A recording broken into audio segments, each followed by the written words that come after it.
이스라엘 백성이 약속의 땅인 이 가나안을 향해 가는 길에 여러 나라를 지나가야 했습니다.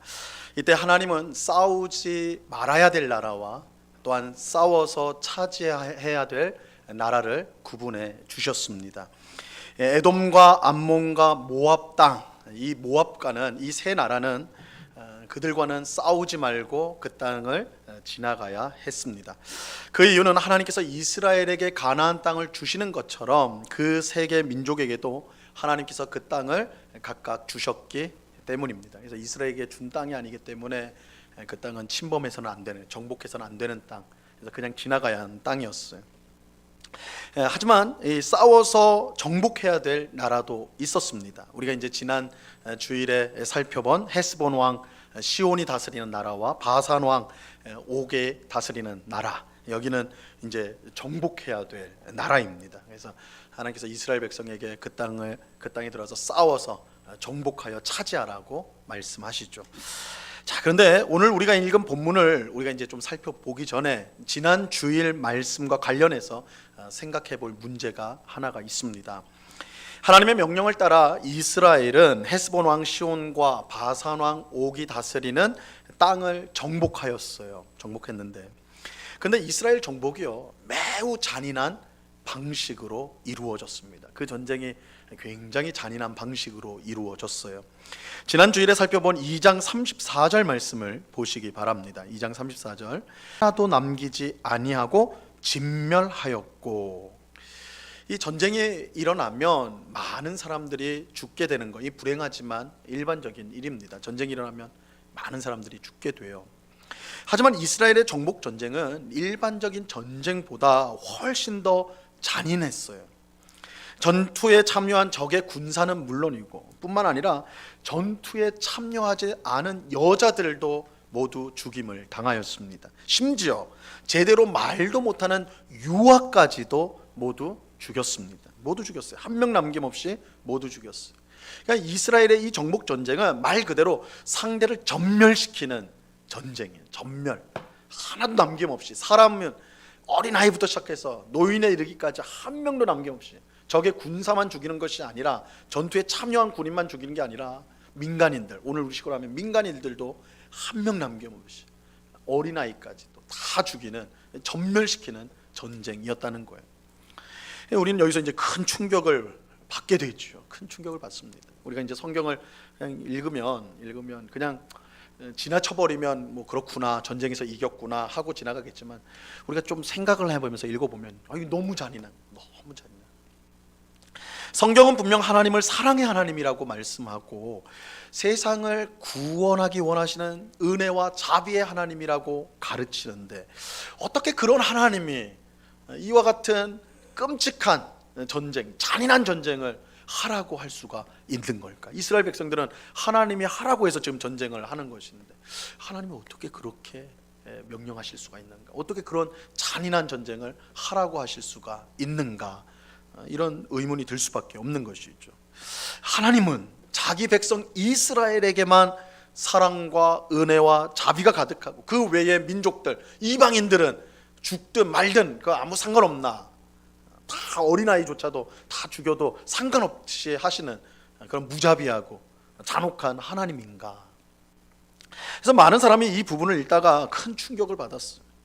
하나님이 이스라엘을 시켜서 어떻게 이렇게 잔인한 전쟁을 할 수 있느냐는 것이죠. 그래서 여기에 이제 여러 가지 해결책이 제시가 되었습니다. 이건 너무 충격적인 내용이니까 이거 어떻게 이해해야 되나, 어떻게 이해해야 하나. 그래서 여러 가지 이제 해결책이 제시가 되었는데, 크게 두 가지예요.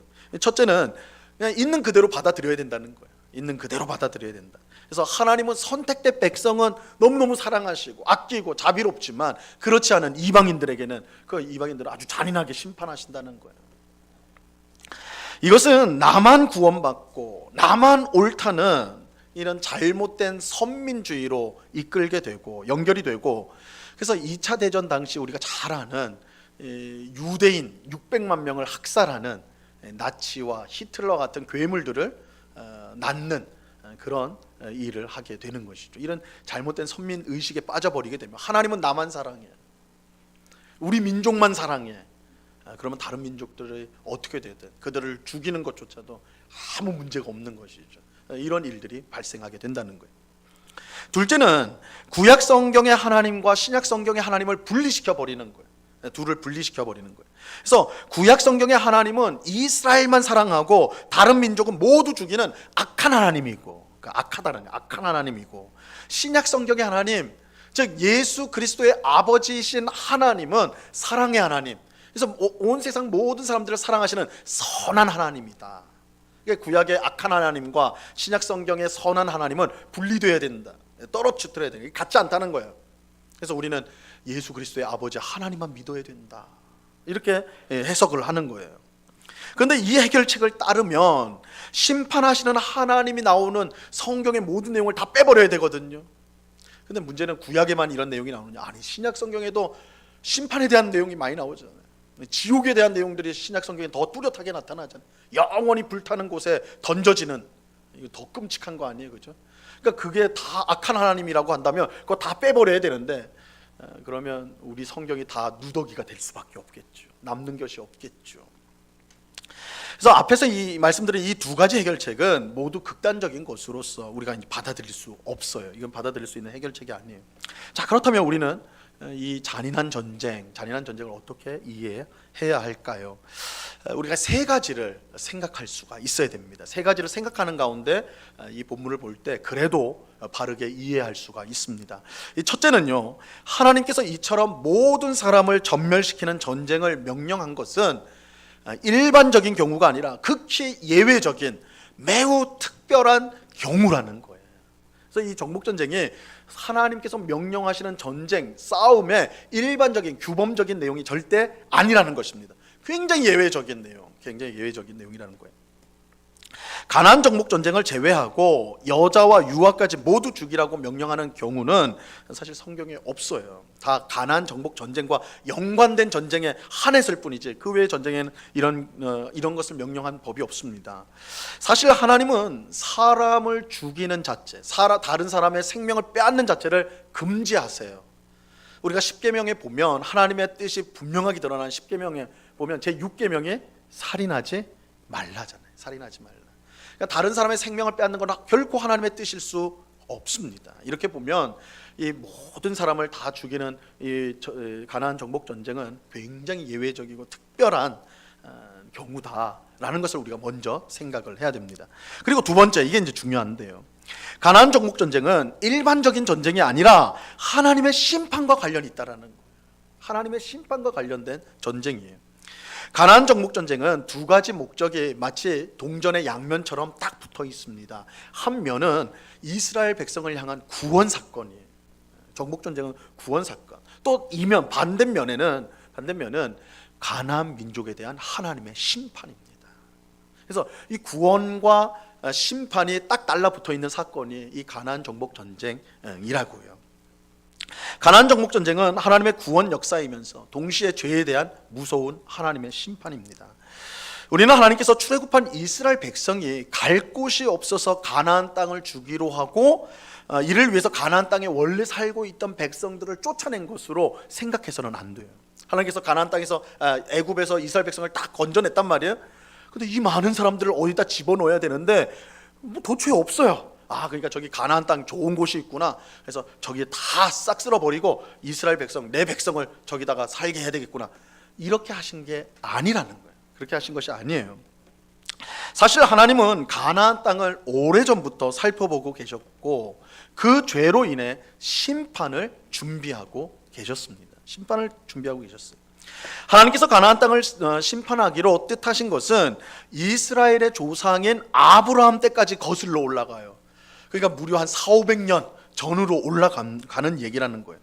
하나님은 아브라함에게 너의 후손이 가나안 땅을 차지하게 될 것이라고 말씀하면서 이렇게 말씀합니다. 창세기 15장 16절 말씀인데요. 이 말씀 같이 한번 읽어봅니다. 시작. 내 자손은 4대 만에 이 땅으로 돌아오리니 이는 아모리 족속의 죄악이 아직 가득 차지 아니함이니라 하시더니. 자, 아모리 족속은 가나안 민족의 대표예요. 가나안 민족들을 말하는 거예요. 자, 내 자손들, 출애굽한 이스라엘 백성들이 이 땅에, 가나안 땅에 돌아올 것인데, 이 땅을 차지하게 될 것인데, 근데 지금은 안 된다. 왜 안 된다고 그래요? 아모리 족속의 죄악이 아직 가득 차지 아니했기 때문이다. 이 말은 아모리 족속, 가나안 족속의 죄악이 가득 차게 되면 너의 후손을 통해 그들을 심판할 것이다, 이 뜻이잖아요. 그죠? 이 뜻이죠. 하나님은 이스라엘을 위해 일방적으로 가나안 민족의 땅을 뺏은 것이 아니에요. 가나안 민족이 이스라엘 백성에게 땅을 빼앗기고 멸망당한 것은 무엇보다 그들의 죄악 때문이었어요. 그들의 죄 때문이었어요. 이런 점에서 가나안 정복 전쟁이 우리가 볼 때는 너무나 잔인하고 끔찍하지만 죄에 대한 하나님의 공의로운 심판이라는 관점에서 보면 이 일이 이해하지 못할 일은 아니라는 거예요. 죄에 대한 하나님의 심판은 우리가 생각하는 것보다 훨씬 끔찍해요. 훨씬 두려운 거예요. 왜냐하면 우리 죄가 가지고 있는 이 파괴성, 하나님의 명예를 더럽히고 하나님의 영광을 더럽힌 것에 비해 생각을 한다면 이 죄에 대한 하나님의 심판은 우리가 생각하는 그 이상으로 끔찍할 수밖에 없다라는 것이죠. 가나안 민족이 이스라엘에게 멸망당한 것은 끝까지 회개하지 않고 계속해서 죄를 지었기 때문입니다. 여러분, 성경에서 하나님은요 언제나 죄인에게 참으십니다. 하나님은 오래 참으시는 하나님이에요. 그 증거가요, 지금 이 시간에 이 자리에 앉아 있는 우리들이에요. 만약 하나님이 우리가 죄를 지으면 즉시 심판한다고 생각해 보세요. 그럼 이 자리에 남아 있는 사람 아무도 없습니다. 우리 가운데 남아 있을 사람이 없다고요. 우리가 이 자리에 이렇게 나와서 하나님을 예배하는 것은 하나님의 오래 참음의 결과예요. 우리가 늘 죄를 지음에도 불구하고 하나님의 뜻에 불순종함에도 불구하고 우리를 불쌍히 여기시고 오래 참으시는 그 하나님 때문에 우리가 이 자리에 있는 거다. 하나님은 오래 참으시는 하나님이에요.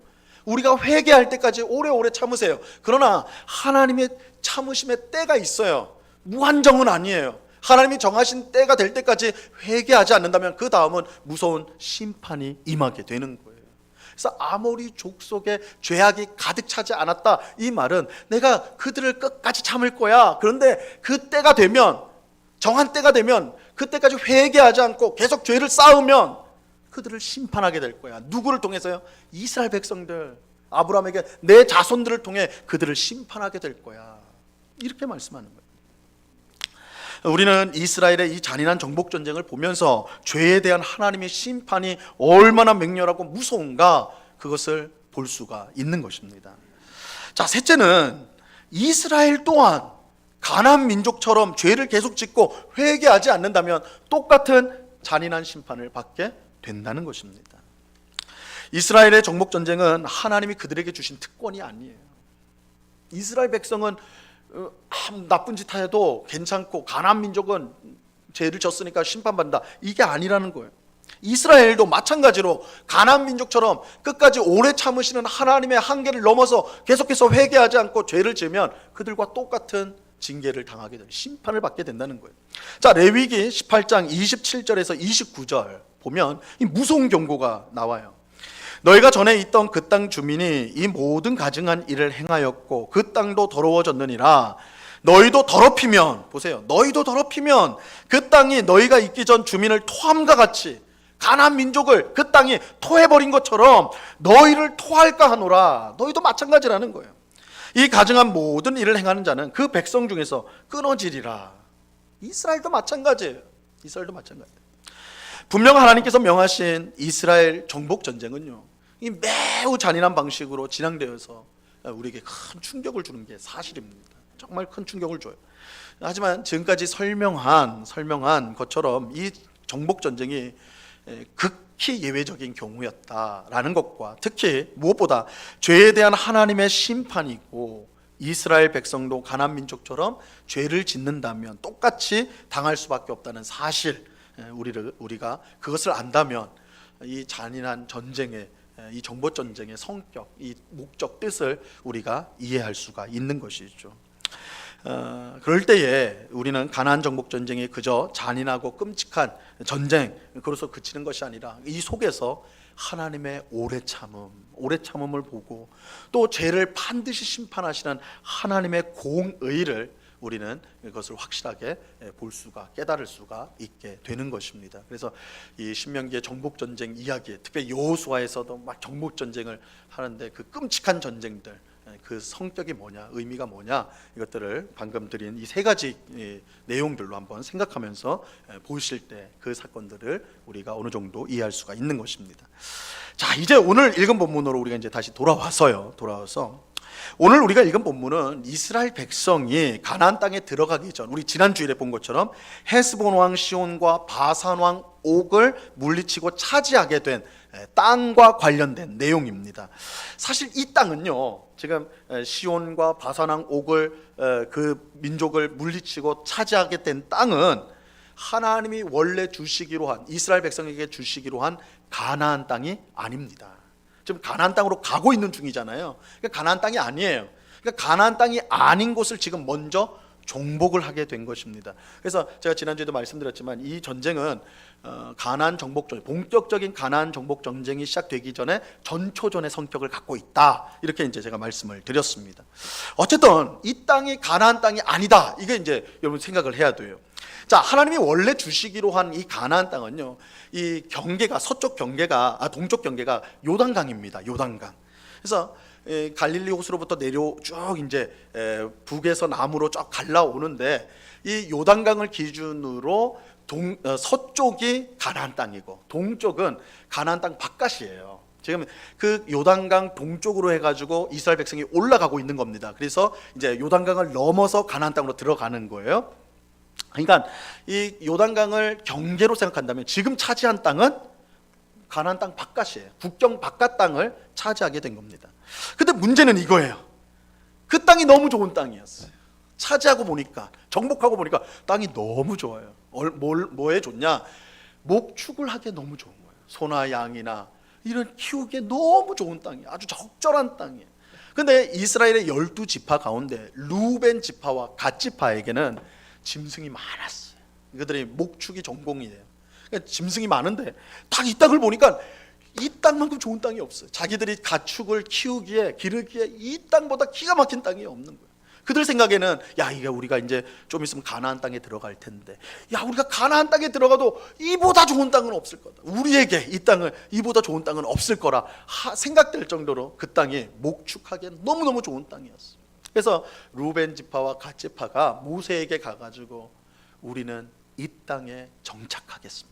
우리는 가나안 땅의 땅을 얻지 않고 지금 이곳에 우리는 정착하겠습니다, 이렇게 요청을 하게 되는 거예요. 요청을 합니다. 하지만 모세는 그들의 요청을 거절을 해요. 거절합니다. 모세의 입장에서 보면 이 루벤과 갓 지파가 지금 얻은 땅에 정착하겠다는 말은 앞으로 있을 가나안 정복 전쟁에 우리는 참여하지 않겠다라는 말로 들렸기 때문에 그래요. 우리는 여기에 이제 살겠습니다. 이 말은 뭐예요?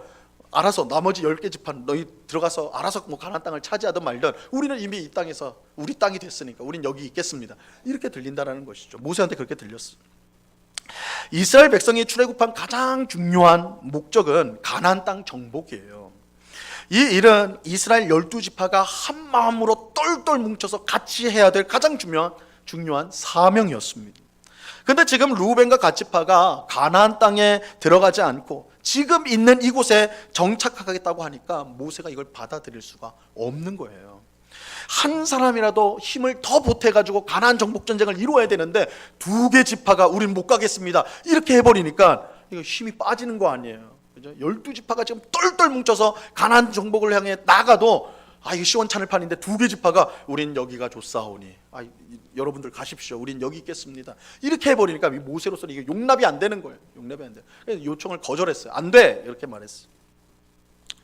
모세는 오늘 본문 이야기를 아주 자세하게 설명하는 민수기 32장, 그러니까 오늘 본문하고 민수기 32장은 연결이 돼 있는데 사실 민수기 32장이 오늘 이야기의 전말을 아주 자세하게 보여주고 있습니다. 자, 민수기 32장 6절과 7절 말씀에서 모세가 이렇게 말을 합니다. 말씀 보세요. 모세가 갓 자손과 루벤 자손에게 이르되 너희 형제들은 싸우러 가거늘 너희는 여기 앉아 있고자 하느냐? 너희가 어찌하여 이스라엘 자손에게 낙심하게 하여서 여호와께서 그들에게 주신 땅을 건너갈 수 없게 하려 하느냐? 모세는 루벤과 갓지파가 지금 땅에 정착하겠다는, 지금 현재 이 땅에 정착하겠다는 것은 가나안 정복의 정복 전쟁에 참여하지 않겠다는 것이고, 그렇다면 이 가나안 정복 전쟁은 실패하고 말 것이다, 이렇게 말을 한 것입니다. 하지만 루벤과 갓지파가요, 지금 모세가 오해하고 있습니다, 이렇게 이제 말을 하게 됩니다. 그들은 우리가 비록 가나안 땅이 아닌 그 가나안 땅 바깥에 있는 땅을 우리가 정착하겠지만, 그럼에도 불구하고 우리의 군대는, 우리 지파의 군대는 나머지 지파들과 함께 가나안 땅에 들어가서 전쟁을 할 것입니다, 이렇게 말을 하게 돼요. 자, 민수기 32장 17절과 18절 말씀입니다. 이 땅에 원주민이 있으므로 우리 어린 아이들을 그 경관 서금에 거주하게 한 후에 우리는 무장하고 이스라엘 자손을 그곳으로 인도하기까지 그들의 앞에서 가고 이스라엘 자손이 각기 기업을 받기까지 우리 집으로 돌아오지 아니하겠사오며. 그러니까 루벤과 갓지파는 지금 땅에, 지금 있는 곳에 여자와 아이들은 머물게 하고 있게 하고, 남자들은, 군인들이죠, 군인들은 다른 지파들 10개 지파와 함께 가나안 땅에 들어가서 싸우겠다라는 거예요. 우리가 이 땅에 정착하겠지만 가나안 땅에 안 가겠다는 게 아니라 군사들은 보내겠습니다. 제일 앞서서 보내서 정복 전쟁을 하겠습니다. 그리고 모든 이스라엘 백성들이 가나안 땅을 차지하게 됐을 때, 그때 우리 군사들은 돌아오게 될 것입니다, 이렇게 말을 한 거예요. 자, 모세는 이들의 말을 듣고는요, 그런 조건이라면 너희의 요청을 허락하겠다, 이렇게 말을 하죠. 자, 오늘 본문 18절 말씀이요, 바로 이 조금은 복잡한 민수기 32장의 일들을 요약해가지고 우리에게 말씀해 주고 있습니다. 오늘 본문 18절 말씀을 다 같이 보시기 바랍니다. 같이 읽습니다. 시작. 그때 내가 너희에게 명령하여 이르기를 너희의 하나님 여호와께서 이 땅을 너희에게 주어 기업이 되게 하셨은즉 너희의 군인들은 무장하고 너희의 형제 이스라엘 자손의 선봉이 되어 건너가되. 굉장히 간단하게 서로 있었던 갈등들을 아주 축약해가지고 표현을 하고 있죠. 근데 이 말씀에 보면 모세는 하나님께서 이 땅을 루벤과 갓지파에게 주었다, 하나님이 준 걸로 이렇게 말씀을 하고 있어요. 그러나 우리가 방금 확인했듯이 민수기 32장에 보면 루벤과 갓지파가 먼저 요청을 한 것이죠. 모세는 안 된다고 그랬고, 그러니까 루벤과 갓지파가 우리가 군사들을 보낼 겁니다, 이렇게 하니까 모세가 허락하잖아요. 그러니까 이 사실은 이 복잡한 사정인데, 이 신명기에서 모세는 하나님이 그 땅을 너희에게 줬다, 이렇게 표현한 겁니다. 그렇게 한 이유는 어쨌든 이 모든 일들이 하나님의 뜻 가운데 되어 가기 때문에 결국 이렇게 된 것도, 너희가 이렇게 요청한 거 내가 거절했다가 다시 너희의 조건을 받아서 한 이 모든 것이 결국 하나님의 뜻대로 된 것이다, 그러니까 하나님이 너희에게 주신 것이다, 이렇게 표현을 하고 있는 것입니다. 자, 그런데 우리가 이제 여기서 짚고 넘어가야 될 문제가 있어요. 이 루벤과 갓지파가 가나안 땅이 아닌 다른 땅이잖아요, 그죠? 가나안 땅이 아닙니다. 지금 루벤과 갓지파가 정착하고자 하는 땅은 다른 땅에 정착한 것이 정말 잘한 선택일까, 정말 잘한 일일까, 우리가 그 생각을 해봐야 돼요. 루벤과 갓지파 입장에서는 분명히 이건 잘한 선택이라고 그들은 생각할 거예요. 우리는 잘한 선택을 했다. 왜요? 그들은 많은 가축을 가지고 있어요. 근데 지금 있는 땅이 가축을 키우기엔 너무너무 좋은 땅이에요. 가나안 땅이 들어가도 이런 땅 찾기 어렵다고요. 근데 벌써 그 땅에 와 있잖아요, 그죠? 그리고 이 땅에는 지금 적군을 이미 다 소멸을 해버려가지고 비어있는 땅이에요, 비어있는 땅. 그냥 살면 돼요, 살면 돼. 이렇게 조건이 좋은 땅이 어디 있어? 모든 것이 다 예비가 됐잖아요, 준비가 되어 있잖아요. 생각할 때에 모든 것이 준비된 땅이에요. 그러니까 이 땅을 선택한 것은 그야말로 좋은 선택, 훌륭한 선택이라고 그들은 생각했을 거라고.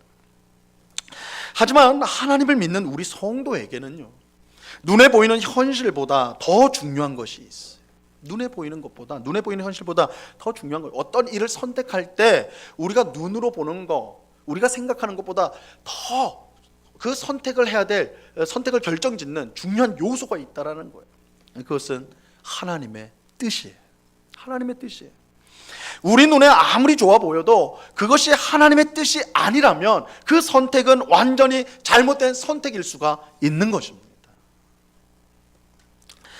이 아브라함의 조카 롯이 소돔과 고모라 땅을 선택한 사건이 있는데, 이 사실에서 우리가 이것을 우리가 확인할 수가 있습니다. 이게 똑같아요. 땅을 선택했다는 점에서 오늘 본문 이야기랑 똑같은데, 창세기 13장에 보면 아브라함과 조카 롯이요 가나안 땅에 온 이후에 하나님 복을 주셔가지고 그들이 키우던 가축들이 많아졌어요. 부해졌어요. 그래서 그들이 한 공간에 있는 것이 이제 힘들게 됐습니다. 서로 갈등을 빚어요. 너무 재산이 많은 가축들이 많아지니까 목자들끼리 싸워요. 그래서 아브라함이 롯을 불러가지고, 야, 하나님이 우리에게 복 주셔가지고 우리가 너무 거부가 됐다. 우리 가축이 너무 많아져서 함께 있을 수가 없구나. 그러니까 너가 왼편으로 가면 내가 오른편으로 갈게. 너가 오른편으로 가면 내가 무조건 왼편으로 갈게. 이렇게 제안을 해요. 사실은 아브라함이 뭐로 보나 먼저 선택하는 게 마땅한데 이 조카 롯에게 관대함을 베푼 것이죠. 자, 그래서 조카 롯이요 이 아브라함의 말을 듣고는 이제 주변을 살펴보기로 봅니다. 어디로 가야 될까, 어디로 가야. 그러다가 살피다가 딱 한 곳에 눈이 꽂히는 거예요. 딱 꽂혀요. 물이 넉넉하고, 일단 거긴 물이 넉넉해. 물이 넉넉하다는 건 뭐예요? 가축을 키우고 있는데 물이 넉넉하다는 건 최적의 장소라는 거예요. 또 보니까 여호와의 동산 같아요. 여호와의 동산은 에덴 동산 아니에요? 모든 것이 풍성한. 또 보니까 애굽 땅과 같아요. 애굽 땅은 물이 부족하잖아요. 나일강이 계속 흘러가지고 엄청나게 풍족한 땅, 이 애굽 땅. 딱 이 롯이 보니까 딱 그런 땅이 하나가 있는 거예요. 그 땅이 어디예요? 소돔과 고모라였어요. 소돔과 고모라는 기가 막힌 땅이었어요. 창세기 13장 10절 말씀입니다. 이에 롯이 눈을 들어 요단 지역을 바라본즉 소알까지 온 땅에 물이 넉넉하니 여호와께서 소돔과 고모라를 멸하시기 전이었으므로 여호와의 동산 같고 애굽 땅과 같았더라. 롯이 보니까 이건 기가 막힌 땅이에요. 기가 막힌 땅이에요. 그 땅은 물이 넉넉하고 에덴 동산과 같고 애굽 땅처럼 부족함이 없는 모든 것이 풍족한 다 갖춰진 땅, 그 땅을 선택했어요. 하지만 롯이 놓친 결정적으로 중요한 사실이 있어요. 롯이 놓친 사실이 있어요. 그곳에 사는 사람들은 하나님을 두려워하지 않는 극악한 죄인들이었다라는, 극악한 죄인들이었어요. 롯이 하나님의 뜻을 생각했다면, 그가 땅을 선택할 때 하나님의 뜻을 생각했다면, 세상 사람들처럼 거기에 물이 넉넉하고 모든 것이 풍족하고 다 잘 되고 하는 그런 외적인 조건, 상황만 보는 것이 아니라 하나님의 뜻이 여기에 있을까, 그것을 생각했다면 롯은 그곳을 선택해서는 안 되는 것이에요. 그곳 사람들은 다 악한 자들이었어요. 얼마나 악한 자들이었는가. 하나님이 견딜 수가 없어서 불과 유황불로 재를 만든 곳이 소돔과 고모라 땅이었어요. 롯이 처음에는 얼마나 좋았을까요? 다 갖춰진 좋은 땅에 와가지고, 야, 이제 앞으로 내 노후는 든든하다, 내 가문은 더욱더 풍성해질 것이다. 처음에는 그랬겠죠. 나중에 어떻게 됩니까? 하나님이 소돔과 고모라를 심판해가지고 롯이요 다 잃어버립니다. 롯은 자기 두 딸의 생명만 건지고, 자기 생명하고 둘 딸의 생명 가지고 다 잃어버려요. 말 그대로 모든 것을 잃어버리게 되었어요. 어떻게 보면 오늘 본문에서 르우벤과 갓지파의 선택이 이와 비슷해요. 그들은 하나님의 뜻보다 눈에 보이는 현실을 더 중요하게 생각하고 선택하였어. 그들이 정착하겠다고 한 땅은 분명 약속의 땅이 아니었습니다. 그 땅은 르우벤과 갓지파에게는 약속의 땅일지 몰라요. 자기들에게는 약속의 땅일지 모르지만 하나님께서 약속한 땅은 아니에요. 그건 가나안 땅이 아니라고요. 하나님은 그들에게 가나안 땅을 주겠다고 그랬지 다른 땅 얘기하지 않으셨어요. 만약 이스라엘 백성들이 38년 전에 가데스 바네아에서 순종해서 바로 이스라엘로 가나안 땅으로 올라갔다면 이 땅은 생각도 안 할 땅이에요, 사실은. 근데 불순종해가지고 광야에서 38년, 40년 가까이 방황하다가 이제 방향을 돌려가지고 가나안을 가는 바람에 그 땅을 정복하게 된 거거든요. 이게 원래 계획에 없던 땅이에요. 하나님이 약속한 땅이 아니에요. 그렇게 그들의 선택은요 결과적으로 좋은 결과를 가져오지 못했습니다. 처음에는 좋았죠. 가축들이 아주 잘 키울 수 있는 땅이고, 이미 정복한 땅이니까 안전한 땅이고 싸울 필요도 없어요. 이미 정복해버렸으니까. 처음에는 좋았죠. 하지만 르우벤과 갓지파가 가나안 땅에 들어가지 않은 것은 세월이 흐르면서 이스라엘 공동체의 불행의 씨앗이 돼요. 그들의 선택이 이스라엘 전체의 불행의 씨앗이 됩니다. 이스라엘 12지파 안에 균열이 생겨요. 두 지파가 밖에 있잖아요. 가나안 땅 밖에 있잖아요. 이미 분열의 씨앗을 갖고 있는 거예요. 밖에 있잖아요. 그래서 사사 시대에 이르면 이게 불과 몇십 년, 백년, 200년 어간이에요. 내전이 발생해요. 이스라엘 백성 안에 서로를 죽이는 싸움이 발생하게 됩니다. 이게 불행의 씨앗이 되는 거예요. 씨앗이 돼요. 마치 롯이 처음에는 소돔과 고모라의 땅의 풍요함을 누리며 행복했지만 결국은 하나님의 뜻이 아니었기 때문에 모든 것을 잃어버리는 불행을 겪은 거와 마찬가지예요. 성도는 눈앞에 보이는 현실을 따라 선택하는 사람이 아닙니다. 눈에 보이는 조건을 따라 선택하는 사람이 아니에요. 성도에게 가장 중요한 것은 세상의 조건이나 환경이 아니라 하나님의 뜻입니다. 하나님의 뜻을 무시하고 세상의 조건과 환경을 따라가면 롯이나 루벤과 갓지파가 겪은 불행을 경험할 수밖에 없는 거예요. 때로는 하나님의 뜻대로 사는 것이 우리의 현실과 너무 떨어져 있는 것처럼 느껴질 때가 있어. 사실 하나님의 뜻과 내가 보는 현실이 일치한다면 무슨 갈등이 있어요? 할렐루야 아멘이죠. 그냥 가면 되는 거 아닙니까? 문제는 서로 안 맞는 것처럼 보일 때가 문제잖아요. 그럴 때 우리는 어떡하냔 말이에요. 어떡하냔 말이에요. 롯이 소돔과 고모라를 선택할 때 아브라함의 선택이 얼마나 어리석게 보였겠어요. 아브라함은 믿음으로 롯아 네가 오른편하면 나는 왼편 할게, 네가 왼편하면 나는 오른편 할게. 아브라함은요 하나님이 함께 하시는 것이 복이라는 사실, 하나님의 뜻대로 살아야 되는 것을 알고 있었거든요. 그래서 그에게는 그 조건이 중요한 게 아니었어요. 그는 하나님의 뜻을 쫓아갔어요. 그런 아브라함이 롯이 볼 때는 얼마나 어리석을까요? 나 저렇게 좋은 땅이 있는데, 물이 넘치는 땅이 있는데, 에덴 동산 같은 땅인데 아브라함은 왜 저기 안 가고 내가 가게 되는구나. 여러분 세상 사람들은 우리 성도들 하나님의 뜻에 순종하여 사는 성도를 언제나 어리석게 봐요. 좀 멍청한 사람이에요. 좀 당장 눈앞에 성공이 있는데, 형통함이 있는데 하나님의 뜻이라고, 하나님의 뜻이 중요하다고. 그렇게 하는 거예요. 롯이 그랬을 거예요. 아브라함 이해할 수가 없겠죠. 뭘 저래. 하지만 결과가 어땠습니까? 여러분 결과가 어땠습니까? 하나님의 뜻을 쫓아간 아브라함은 계속해서 거부가 되잖아요.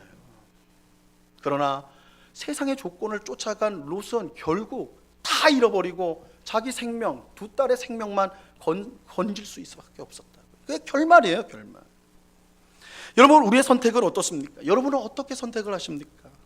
당장 눈앞에 있는 현실을 따라 선택하십니까? 아니면 하나님의 뜻을 묻고 선택하십니까? 내 현실과 하나님의 뜻이 부딪힌다고 생각할 때 우리는 무엇을 선택합니까? 둘이 부딪힐 때 뭘 선택하냐? 우리는 내가 내린 선택이 하나님의 뜻보다 더 좋은 결과를 가져올 수 있다고 교만하게 생각하지는 않습니까? 우리는 당장 눈에 보이는 좋은 것을 쫓아가서는 안 됩니다. 우리가 쫓아가야 될 것은 언제나 하나님의 뜻입니다. 우리는 무슨 일이든 먼저 하나님께 물어야 돼요. 그게 성도예요. 하나님을 믿는 사람이에요. 우리는 하나님보다 더 지혜롭지 않습니다. 하나님보다 더 현명하지 않아요. 그런데 여러분 선택을 할 때 하나님께 묻지 않고 내 뜻대로 한다는 걸 하나님 믿지 않는 것이죠. 우리는 하나님께 물어야 돼요. 하나님의 뜻이 무엇인지 알려달라고 기도해야 돼요. 그것이 우리에게 가장 안전한 길이고 가장 복된 길이기 때문입니다. 우리는 어떤 땅을 선택해야 되는가? 루벤과 갓지파. 하나님께서 결국은 허락하셨어요. 그 땅에 있죠. 우리 신명기 말씀에는 하나님이 주셨다 그 말을 하니까. 근데 정말 그것이 바른 선택이었는가? 그건 우리가 생각을 해야 된다. 그래서 우리가 내리는 선택, 우리는 정말 하나님의 뜻대로 선택을 하고 있는가? 하나님의 뜻을 구하며 선택을 하고 있는가? 하나님의 뜻을 물어가면서 최선을 다해 그 뜻대로 행하려고 노력하고 있는가? 아니면 눈에 보이는 조건, 환경을 쫓아서 따라가고 있지 않은가? 오늘 말씀은 이것을 우리에게 도전해주고 있는 것입니다. 근데 오늘 본문에서 우리가 이제 또 한 가지 봐야 될 것은 하나님의 뜻을 벗어나 가나안 땅이 아닌 다른 땅을 요청한 이 루벤과 갓지파에게 모세가 한 가지 조건을 걸고 허락해 줬다라는 거예요. 우리가 이제 그 부분을 또 주목을 해야 되는데요. 그것은 다른 지파들이 가나안 정복 전쟁을 끝마칠 때까지 함께 전쟁에서 싸우라는 것입니다. 자, 오늘 본문 20절 말씀을 보세요. 20절 같이 읽겠습니다. 20절 시작. 여호와께서 너에게 주신 것 같이 너희의 형제에게도 안식을 주시리니 그들도 요단 저쪽에서 너희의 하나님 여호와께서 그들에게 주시는 땅을 받아 기업을 삼게 이르거든 너희는 각기 내가 준 기업으로 돌아갈 것이니라 하고, 이 모세는 루벤과 갓 지파에게 가나안 땅에 정착하지 않는 대신에 그들의 군대만은, 너희의 군대만은 다른 이스라엘 백성들과 함께 가나안 땅에 들어가 정복 전쟁을 해야 된다, 이렇게 말했습니다. 이건 우리가 민수기 32장에 보면 루벤과 갓 지파들이 먼저 우리가 그렇게 하겠습니다 한 걸로 나와 있죠. 이 가나안적 번쪽 전쟁을 모두 마친 후에야 루벤과 갓 지파의 군사들은 돌아가서 가족들과 함께 있을 것이다, 있어야 된다, 이렇게 말을 하고 있습니다. 모세가요 이렇게 명령한 이유가 분명 있습니다. 이렇게 너희 루벤과 갓 지파도 반드시 함께 가서 싸워야 된다, 이렇게 너희가 이 땅을 차지하지만 너희는 가나안 땅을 얻지 않지만, 가나안 땅에 들어가지 않지만 그럼에도 불구하고 너희 군사들은 함께, 형제들과 함께 들어가야 된다, 이렇게 말한 이유가 있다는 거예요. 그것은 하나님 백성은 언제나 하나로 뭉쳐 있어야 하기 때문이에요. 하나님 나라의 백성, 하나님 백성은 언제나 하나로 뭉쳐 있어야 돼요. 하나님 백성이라고 하면서 서로 나뉘어져 있고 또 서로 나뉘어서 서로 싸운다면 세상 사람들이 볼 때 하나님 백성이 얼마나 우습게 보이겠어요. 세상 사람들이 볼 때 야, 저들은 하나님 백성이라면서 지들끼리 다 나눠져 가지고 지들끼리 욕하고 싸우고 얼마나 우스워 보여요. 하나님 백성이래. 하나님 백성 우스워 보이겠죠. 그런데 뭐 우리야 그런 욕을 비난을 받는다 할지라도 문제는 궁극적으로 하나님을 세상 사람들이 비웃는 거잖아요. 이거 큰 심각한 문제 아닙니까? 보이지 않는 하나님께서 이 세상에 자기를 드러내는 방식은 그의 백성을 통해서입니다. 그의 백성을 통해 하나님은 자기를 세상에 드러내세요. 세상 사람들이 보이지 않는 하나님을 어떻게 알 수 있을까? 하나님이 은혜롭고 선하신 분이라는 걸 세상 사람들은 어떻게 알 수가 있는 것일까요? 그의 백성을 통해서 그런 거예요. 그의 백성을 통해서. 하나님의 백성이 은혜롭고 선하고 자비롭다면 다른 사람을 대할 때 은혜를 베풀고요, 사랑을 베풀고요, 섬기고요, 도와주고요, 그런 모습을 보고 세상 사람들은 야, 저들이 믿는 하나님은 참으로 은혜롭구나, 자비롭구나, 알 수가 있는 거예요. 알 수가 있어요. 요한복음 13장 35절에서 예수님이 이렇게 말씀하셨습니다. 같이 한번 읽어볼까요? 시작. 너희가 서로 사랑하면 이로써 모든 사람이 너희가 내 제자인 줄 알리라. 너희가 서로 사랑하면 세상 사람들이 서로 사랑하는 성도들의 모습을 보고 뭘 안다고요? 이 사람들은 예수의 제자구나, 예수의 사람이구나, 하나님의 사람이구나, 이걸 안다는 거예요. 여러분, 하나님 백성은 하나님을 세상에 보여주는 광고판이에요. 광고판. 우리는 다 살아있는, 걸어다니는, 움직이는 광고판이라. 광고판. 우리가 세상 사람들에게 관대하게 되고 친절하게 대하고 도와주고 이러면요, 그들이 우리를 통해 하나님의 은혜, 하나님의 사랑, 하나님의 자비를 보게 된다고요. 우리는 광고판이에요. 광고판. 그렇기에 하나님 백성은요, 무엇보다 하나 되어 서로를 사랑해야 돼요. 서로 사랑해야 돼요. 모세가 루벤과 갓 지파에게 요구한 게 이거예요. 너희가 가나안 땅밖의 땅을 이미 얻었다고 해서 다른 이스라엘 백성과 함께하지 않는다면 그것은 서로를 사랑하는 것이 아니고, 그렇다면 하나님 백성으로 너희는 자격이 없다. 하나님 백성은 서로를 향한 사랑으로 반드시 하나가 되어야 돼요. 반드시 하나가 되어야 돼요. 그래야 하나님 백성이라고 할 수가 있는 거예요. 하나님 백성이라고 할 수 있는 거예요. 그래서 이것은 단순히 군사 숫자의 문제가 아니에요. 루벤 갓 지파의 군사가 우리는 꼭 필요해, 군사력이 필요해, 아니요, 꼭 그런 게 아니에요. 이스라엘이 하나님 백성 되려면 그들 하나님 백성으로 일컫는 그들이 함께 해야 되는 거예요. 함께 하지 않으면 하나님 백성이 아니니까. 이것은 신약의 하나님 백성이라고 할 수 있는 교회도 마찬가지예요. 교회도. 여러분, 자기만 아는 사람은 하나님 백성일 수 없어요. 자기만 위하는 사람, 나 중심적인 삶을 살아가는 사람은 하나님 백성이라고 할 수가 없어요. 교회 안에서 다른 성도에게 전혀 관심이 없고 나 혼자 즐겁고 만족한 신앙생활을 하는 사람이 있다면 그 사람은 하나님 백성이라고 말하기가 어려워요. 성경은 교회를 비유할 때 사람의 몸에 자주 비유를 해요. 사람의 몸과 같다. 여러분, 사람의 몸에는 여러 기관이 있어요. 눈에 보이는 머리, 팔, 다리, 몸통이 있죠. 근데 보이지 않는 몸통 안에는 보이지 않는 기관이 엄청나게 또 많이 들어요. 뭐 심장, 뭐 간장, 뭐 폐, 뭐 이런 하여튼 엄청난 또 들어가 있어요. 그런데 여러분, 팔이 저기 떨어져 있고 다리가 저기 떨어져 있고 심장이 저기서 펄떡거리고 있고 이런다고 해서 그것을 사람이라고 말하지 않아요. 그것들이 다 하나로 결합되어 있을 때, 다 연결되어 있을 때, 서로가 하나 되어 협력하고 있을 때 그게 사람이죠. 그게 교회라는 거예요. 교회가 그런 거예요. 모두가 하나 연결되어 있을 때 교회라고 할 수가 있는 거예요.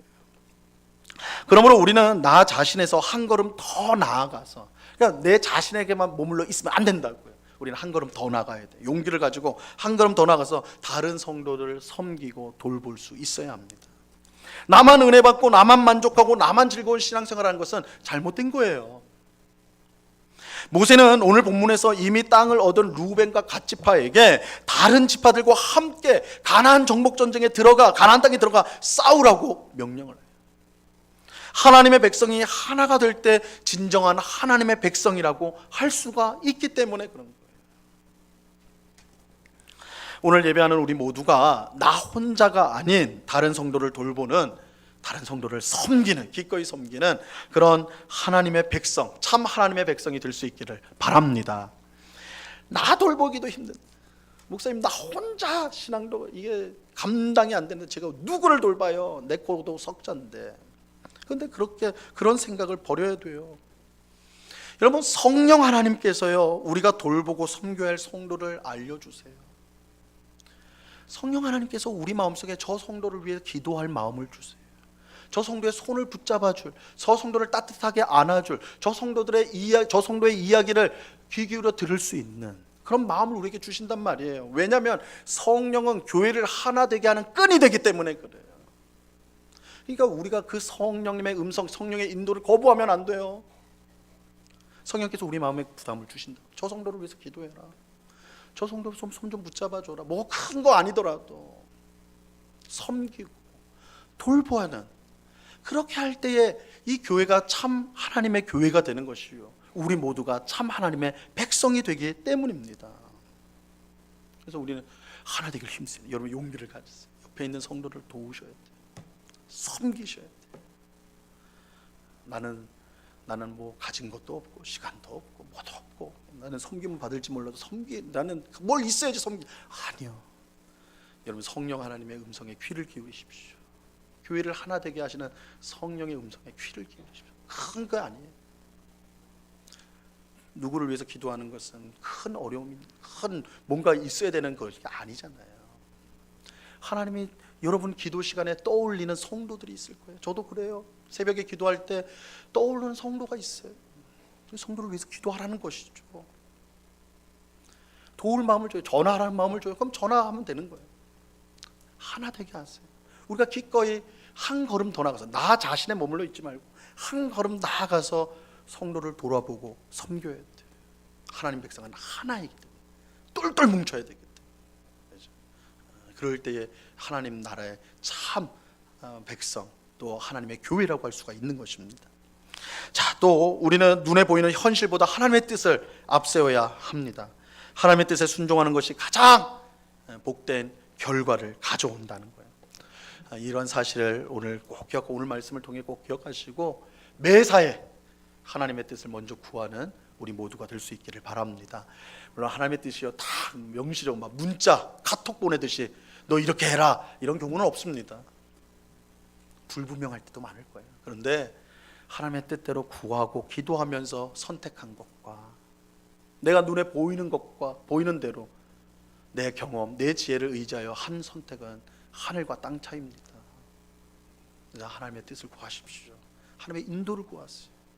하나님께서 우리의 선택을 복 주셔서 하나님의 귀한 결과를 우리에게 주실 것입니다.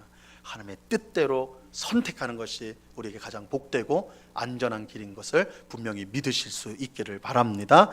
이러한 은혜가 오늘 예배하는 우리 모두에게 충만히 임하기를 우리 주님의 이름으로 간절히 축원합니다. 기도하겠습니다. 하나님 아버지, 감사합니다.